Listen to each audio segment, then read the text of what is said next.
బనకచర్ల వివాదంపై ఏపీ ఆర్థిక మంత్రి పయ్యావుల కేశవ్ స్పందించారు. కేవలం సముద్రంలో కలిసిపోయే జలాలను వాడుకునే ప్రయత్నం చేస్తున్నామని అన్నారు.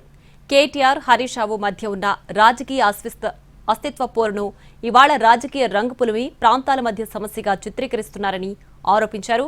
గతంలో జగన్, కేసీఆర్ను ఆంధ్రప్రదేశ్కు ఆహ్వానించి బనకచర్ల ప్రాజెక్టు పథకాన్ని ప్రారంభిస్తామన్న రోజు హరీష్ రావుకు గుర్తు రాలేదా అని మండిపడ్డారు. గతంలో కేసీఆర్ తిరుపతికి వచ్చినప్పుడు రాయలసీమకు నీళ్లిస్తామని చెప్పినప్పుడు ఆ రోజు కనపడలేదా? ఈ రోజు ఇవన్నీ కనపడుతున్నాయా అని నిలదీశారు. కేవలం రాజకీయ అస్తిత్వం కోసం జరుగుతున్న డ్రామాలివని మండిపడ్డారు. తెలంగాణ బాగుండాలి, అభివృద్ధి చెందాలని ఆకాంక్షించారు.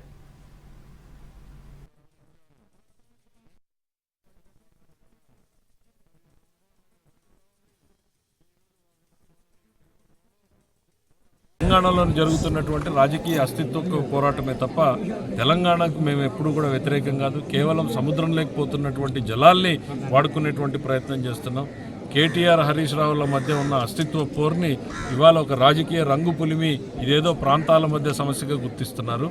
మరి అదే కేసీఆర్ ఆంధ్రప్రదేశ్కి జగన్మోహన్ రెడ్డి గారిని ఇన్వైట్ చేసి ఈ పథకాన్ని ప్రారంభిద్దామని ఆ రోజు చెప్పిన రోజున ఇది గుర్తుకు రాలేదా హరీష్ రావు గారికి? మరి రాయలసీమకు వచ్చి కేసీఆర్ తిరుపతిలో ఏం మాట్లాడాడు? రాయలసీమకు నీళ్లు ఇస్తాం అని చెప్పినప్పుడు కనపడలేదా? అసెంబ్లీలో కేసీఆర్ ప్రకటన చేసిన రోజున హరీష్ రావు కనపడలేదా? ఈరోజు ఇవన్నీ కనపడుతున్నాయా? కేవలం రాజకీయ అస్తిత్వం కోసం జరుగుతున్నటువంటి డ్రామాలు ఇవి.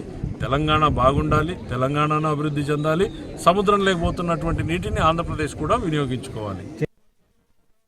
తెలంగాణలో జరుగుతున్నటువంటి రాజకీయ అస్తిత్వ పోరాటమే తప్ప తెలంగాణకు మేము ఎప్పుడు కూడా వ్యతిరేకం కాదు. కేవలం సముద్రం లేకపోతున్నటువంటి జలాల్ని వాడుకునేటువంటి ప్రయత్నం చేస్తున్నాం.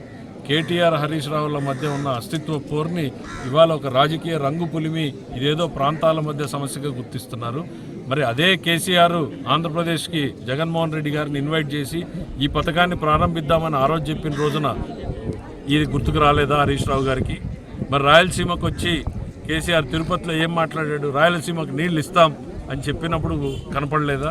అసెంబ్లీలో కేసీఆర్ ప్రకటన చేసిన రోజున హరీష్ రావు కనపడలేదా? ఈరోజు ఇవన్నీ కనపడుతున్నాయా? కేవలం రాజకీయ అస్తిత్వం కోసం జరుగుతున్నటువంటి డ్రామాలు ఇవి. తెలంగాణ బాగుండాలి, తెలంగాణను అభివృద్ధి చెందాలి, సముద్రం లేకపోతున్నటువంటి నీటిని ఆంధ్రప్రదేశ్ కూడా వినియోగించుకోవాలి.